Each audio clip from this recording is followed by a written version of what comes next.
ومن الناس من يعبد الله على حرف فإن أصابه خير اطمأن به وإن أصابته فتنة انقلب على وجهه خسر الدنيا والآخرة ذلك هو الخسران المبين يدعو من دون الله ما لا يضره وما لا ينفعه ذلك هو الضلال البعيد يدعو لمن ضره أقرب من نفعه لبئس المولى ولبئس العشير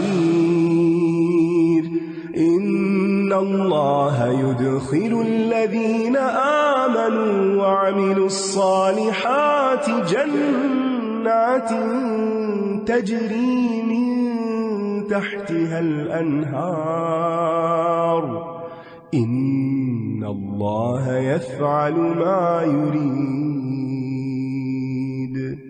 من كان يظن أن لن ينصره الله في الدنيا والآخرة فليمدد بسبب إلى السماء ثم ليقطع فلينظر هل يذهبن كيده ما يغيظ وكذلك أنزلناه آيات بينات وأن الله يهدي من يريد إن الذين آمنوا والذين هادوا والصابئين والنصارى والمجوس والذين أشركوا إن الله يفصل بينهم يوم القيامة إن الله على كل شيء شهيد ألم تر أن الله يسجد له من في السماوات ومن في الأرض والشمس والقمر والنجوم والجبال والشجر والدواب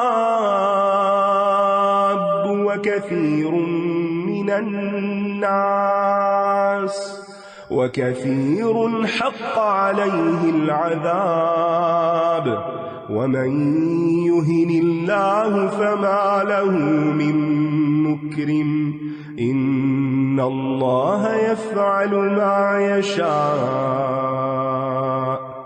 هذان خصمان اختصموا في ربهم فالذين كفروا قطعت لهم ثياب من نار يصب من فوق رؤوسهم الحميم يصهر به ما في بطونهم والجلود